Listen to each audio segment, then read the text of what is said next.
The super rich are mentally ill. There, I said it. Case closed. Oh, you're still here? Well, I guess since you're still here, you're probably wondering what I'm talking about.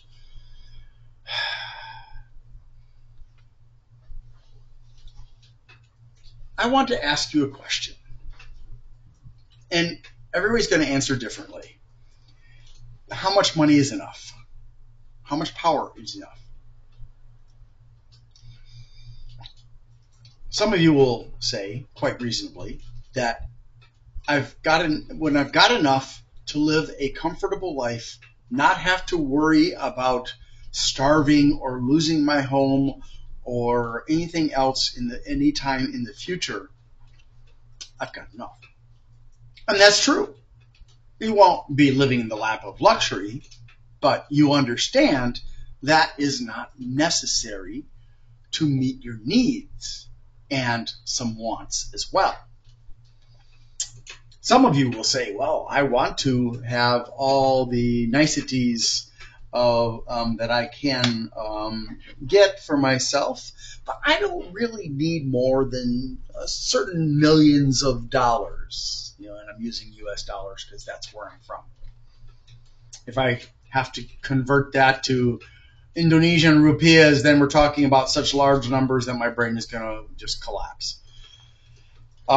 Because unfortunately their monetary value is very low.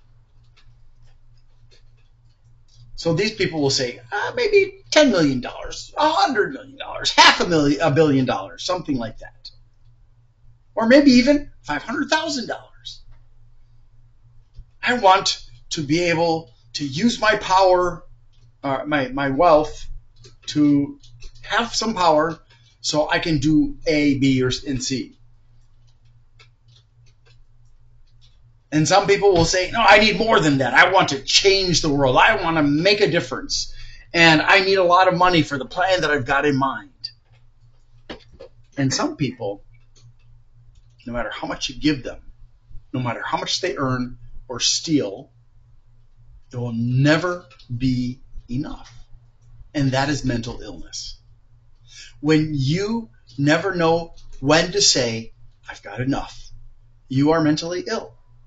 So, Gates, Musk, Zuckerberg, and all these people, many of whom are from America, but they're also from Europe, from Asia, and so on and so forth. Some also in the Pacific, some also in the Atlantic, and some of them are in Africa, some of them are in South America, Canada, whatever.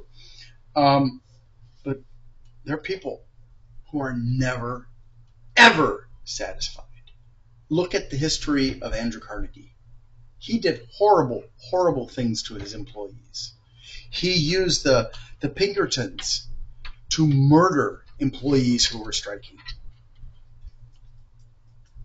And then he tried to make it all better by donating to charities, oftentimes charities that his employees would not benefit from, like a library.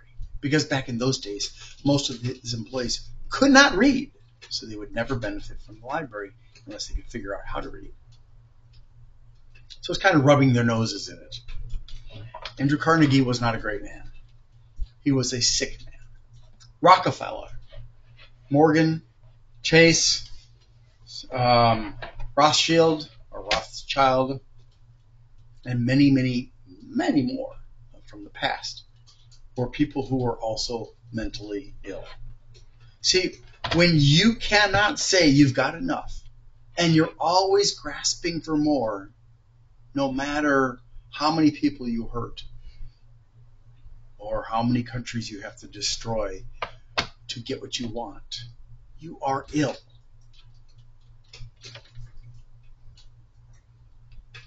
These people are the worst kind of people to have power in their hands. And yet, they are the most likely to have that power.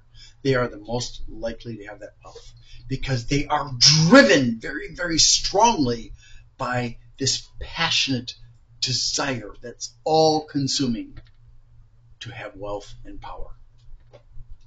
They have no control over it. It consumes them. They become it because it is a mental illness. Things like monomania, where you want to have all of the power. Or megalomania, where you want to be super powerful, but not necessarily a monomaniac. And so on. Some of these people are not actually necessarily bad people. They may actually use what they've collected for good things, but they've also almost always done horrendous things. I don't want to sound like some kind of let's all get rid of our money and we can be Hare Krishnas or whatever.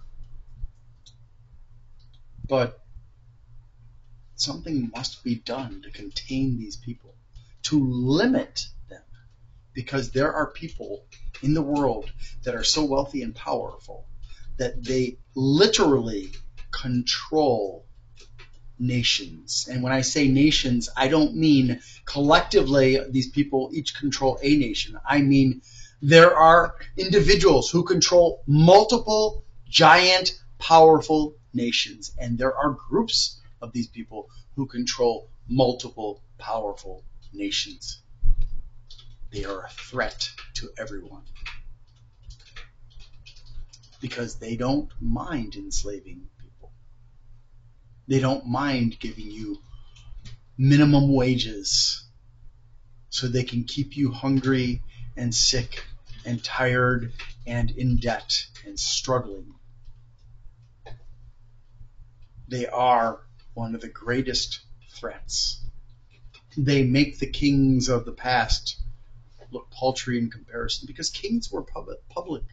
You knew them. And even if they were horrible human beings, you knew where to find them.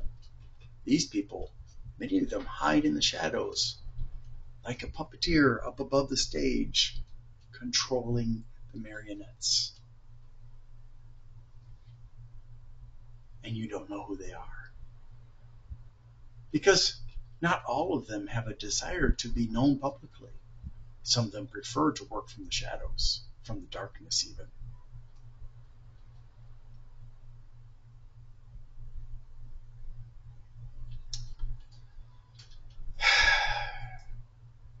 Nobody should have that much wealth and power.